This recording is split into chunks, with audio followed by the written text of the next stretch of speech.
We've got the Mazda CX-90 plug-in hybrid. Have they worked out all the kinks? Hold on, Zach. Pretty good power.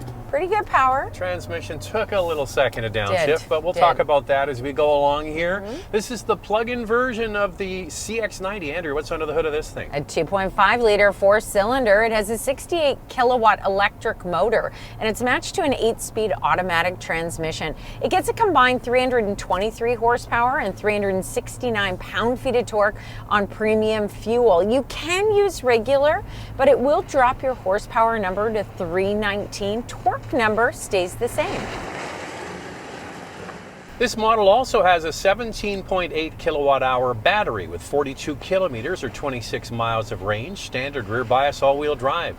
With a full tank of fuel and a charge, you can get 798 kilometers or 490 miles of range. So we're in a 2025 model. Let's get into the key standard features. The base model comes with 8-passenger seating, a 12.3-inch LCD display, a 10.25-inch center display with Mazda Connect, wired Apple CarPlay and Android Auto, an 8-speaker Mazda audio system, cloth upholstery, manual and heated front seats, keyless entry, and push-button start.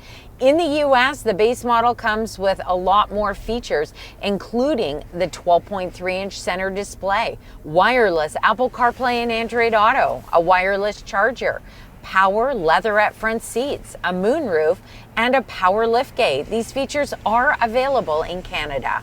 Well, recently, like just a few weeks ago, hey, tell you what, I'll put the link here for that video.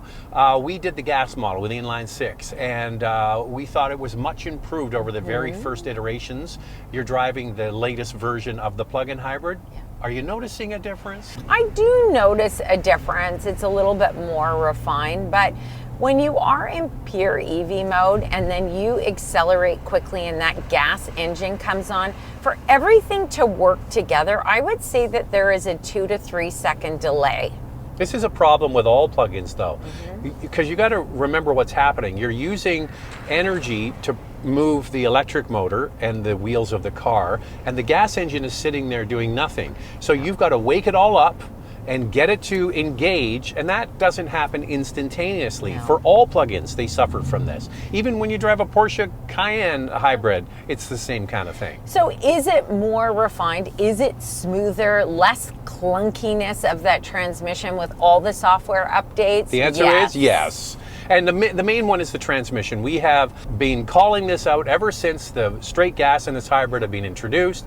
We were at an event last year for the CX-70 using the same drivetrain, and we noticed an improvement. Now we're here in 2025 and it's improved again. Is it perfect? No. We said with the gas model, it's about 85% there.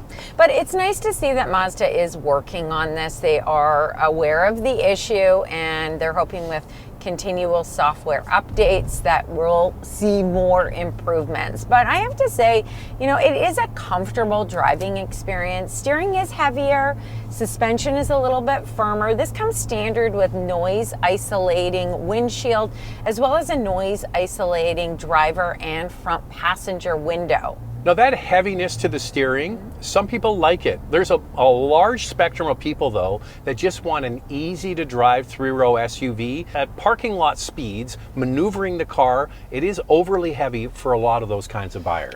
Coming up in Questions, Coffee and Cars, actually a viewer asked, how is this compared to the Highlander? So stick around for that.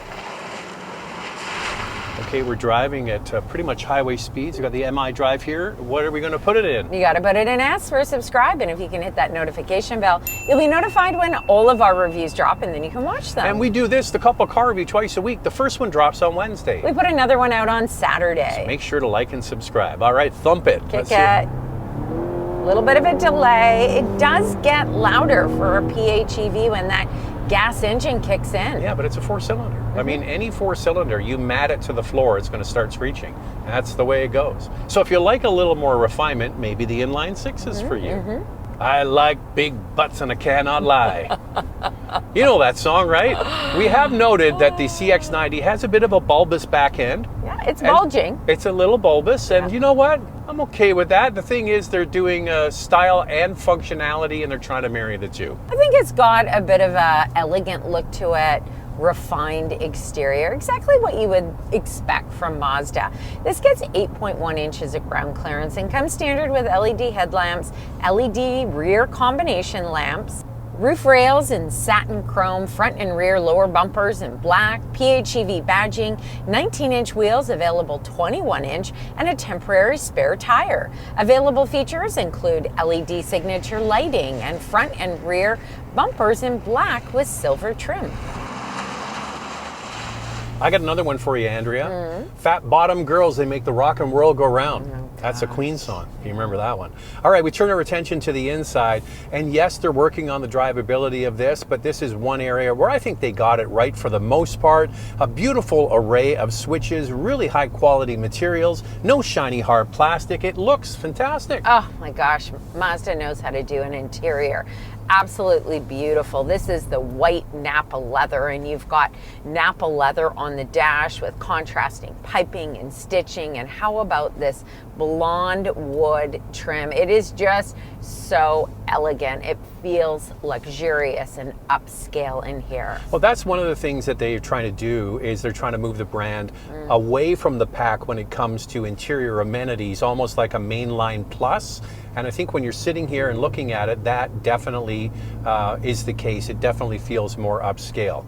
Now, right off the top, we went through all of those key standard features, and in the US, you get a lot more. And one thing I am disappointed with in Canada is that the 12.3-inch display screen is not standard, and that's where the wireless Apple CarPlay and Android Auto comes in, and also it becomes a touch screen when using CarPlay and Android Auto. Now, if you watched our gasoline inline six video we did recently, we talked about the addition of a bench seat on most trims. Is that the case with the plug-in as well? No, it's not. In Canada, the bench seat is only available on the base model. All other trims, captain's chairs. In the US, more options. 2 trims have the bench seat available. I think it also comes down to, as the vehicles get more equipment in them, the higher trims, it also adds weight. So they're having to shave weight somewhere to try and affect efficiency. That's what one engineer told us about their product. So I think that may be part of the story. Now, some do complain about the seats, that they are short in here. I don't find them uncomfortable. I'm actually enjoying the comfort level, but you got to try it yourself, because everybody has a different body, and the seats are short, and you may find that there is not enough thigh support. Center console storage is great, as are the door pockets, and I love this blonde that's carried through this wood to the center console. Available features include ventilated front seats, driver's seat memory including the side mirrors, a heated steering wheel, 360 camera, navigation, panoramic sunroof, heated second row seats, a 12-speaker Bose sound system, and front and rear parking sensors. On the heated steering wheel, it's not heated all the way around, it's just 9 and 3. They could improve that. And it does take a while for the heated seats to warm up in this model. And just so you know, the 12.3-inch screen in Canada is on the top trim. Well, here's me getting in the second row. The second row is really quite roomy. Of course, the seats slide fore and aft. They also recline, good headroom as well. How does this stack up? The CX-90 plug-in hybrid is 201.6 inches in length, and it gets 41.7 inches of front row legroom, 39.4 inches of second row legroom. Here's me climbing in the third row. This isn't the biggest in this class. There are certainly bigger vehicles available. I will say the seats are quite comfortable though. How does this stack up? Third row legroom comes in at 30.4 inches. This model has a power liftgate. You can see even with the third row up, there is some usable space there. Underneath there is an area to store the charging cable, which is handy, and underneath that, oh look at that, a spare tire. Cargo space behind the third row is up to 15.9 cubic feet. Space behind the second row up to 40.1 cubic feet. And overall cargo space is up to 75.2 cubic feet. All right, your questions? This or Highlander? Time now for questions, coffee, and cars. Your questions from Instagram. What would be the Toyota alternative? The Highlander, perhaps? How do you contrast them for comfort, room, drive, reliability, and value? Well, that's a long list, Andrea. First of all, this is a plug-in. They ain't got no plug-in No. of the Highlander or the Grand Highlander. And this is a little bigger than their Highlander, not the Grand Highlander. Yeah, I would say that the Highlander third row seats, they're a bit tight. I've had trouble getting in and out of there in the past. This is definitely bigger in the third row. So if you need more third row space, this would be the one to go for. Grand Highlander is just bigger overall. And so for reliability, yeah, I think that the Highlander has proven itself, especially with the hybrid powertrain, to be ultra reliable. It delivers amazing fuel economy, all that kind of stuff. Also, one of the most stolen vehicles in Canada. Yeah. People like them somewhere else in the world too. So there you go. Be forewarned. I also find the Highlander to have like a really kind of comfortable drive. I don't want to say bordering on boring because I don't... Ooh, sorry, go ahead. I think that people like that kind of comfortable, smooth, maybe a little bit floaty ride to it. This definitely has a firmer suspension and heavier steering compared to the Highlander. A little bit more engaging for a three-row SUV. Let's put it that way. I think at low speeds, this steering is a little overly heavy. Is this model worth it anymore over the mild hybrid without government incentives? You're also essentially charging a 17 kilowatt hour battery for 20-ish kilometers of range in the winter. Which model would you get?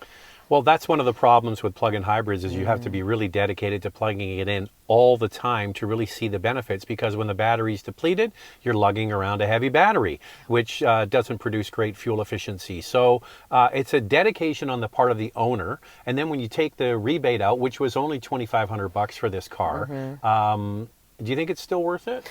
Well, I think that I was a little disappointed in this model when it came to the range. You know, 42 kilometers, 26 miles is not a lot of range for such a large vehicle. And you're right. In the winter when it's cold, you're going to lose range, but you're also going to lose range in the summer when it's very hot. So is it worth the difference? I'm not sure it is. I think it's going to come down to the owner and how much you're going to charge it. What sort of driving that you do daily? Can you stay within that range, or are you always outside of that range? Sales have spoken. This is the most popular of the two CX-90s. This one outsells the gas. Hey, if you want to get a question in for a future video, follow along on Instagram. It's Motormouth_Andrea to also see what's going on behind the scenes. For me, it's Motormouth_Auto, and the links are below the like button. So between the Mazda CX-90 plug-in hybrid and the Mitsubishi Outlander plug-in hybrid, which one would you and Zach pick? Well, that's a lot cheaper and a lot smaller, especially in the third row. The third row seats in the Outlander PHEV, they're tiny, tight for just kids, just for kids. Yeah. Really, and they're not that comfortable. So it's just an extra set of seats and seat belts in the pinch that you need to get an extra kid to soccer practice, for example. And also space behind that third row is quite small as well. If you're using it as a 5-passenger vehicle, obviously that cargo space will be much improved. But I think if you need a bigger vehicle, this is the one to get. The Mitsubishi Outlander plug-in hybrid has great range though, 61 kilometers. So that's pretty good, more than this. It'll take you further. And some people report that they actually have greater range than that on the Outlander plug-in hybrid. But I think it really comes down to space. And now it's time for our hot topic. What's this one, Andrea? I think enough time has passed to consider this vehicle and a lot of the bugs have been ironed out. Or does the CX-90 need another year to cook? Well, we talked about it earlier, maybe 85% better drivability when it comes to the transmission. I think as you go along, the longer you leave this car in the market, they are going to improve things. We saw that years ago when they brought out their SkyActiv technology. It took a while for them to get all the bugs worked out. I think it'll be the same case with this. And I also think that the delay with that transmission will bother some people more than others. So you have to take it for a test drive and make sure that you're okay with that. All right, so the fuel economy is very important for a plug-in hybrid. We're going to get into that and everything else in our vital stats. Let's start with pricing. We'll do Canada first and then move on to the US. In Canada, the pricing includes freight, PDI, and fees. The base model starts at just over $57,000 and the top trim is just over $66,500. Price as tested is just under 67,000 Canadian. In the US, the base model starts at just under $50,000 and the top trim is just under $58,000. Here's the fuel economy. This plug-in earns a combined city and highway rating of 4.2 liters equivalent per 100 kilometers. That's 56 miles per gallon equivalent. When the battery is depleted, a combined fuel economy is 9.4 liters per 100 kilometers. That's 25 miles per gallon combined. This PHEV has a 7.2 kilowatt onboard charger. With a level 2 charger, it'll take 90 minutes to charge from 20 to 80%. On a regular wall plug, it'll take 6.4 hours. Towing capacity is 3,500 pounds. The warranty is 3 years with unlimited kilometers in Canada, 3 years and 36,000 miles in the United States. So for your consideration, we want 3-row plug-ins. You have to add luxury ones in there if you want to get 4. For your consideration, 4 vehicles for you to consider. Up first is the Kia Sorento plug-in hybrid. It is a 1.6-liter turbocharged 4-cylinder with 51 kilometers, 32 miles of range, a combined 261 horsepower, and a starting price of $53,500. The Mitsubishi Outlander PHEV with a 2.4-liter 4-cylinder and a twin-motor plug-in hybrid system. 61 kilometers or 38 miles of range, 248 horsepower, and a starting price of $48,500. The Volvo XC90 plug-in hybrid with 53 kilometers, 36 miles of range. It has a combined 455 horsepower and a starting price of $97,000. The Lexus TX-550H Plus with a 3.5-liter V6, 53 kilometers, 33 miles of range. It has a combined 404 horsepower though, but the starting price is $78,500. Pricing for Canada has not even been announced yet. So there are 4 3-row plug-in hybrids for you to consider. Lightning round, 2 things we like, 2 things we'd like to see improved. I think Mazda nailed it with the interior design. I like all the buttons and switches. Mazda is almost there with the transmission. I like them to have variable steering, lighter at low speeds, stiffer at high speeds. That's something they could certainly add. Well, there it is. It's the plug-in version of the CX-90. What do you think of that? If you like what you see, make sure you subscribe. We'll see you next time.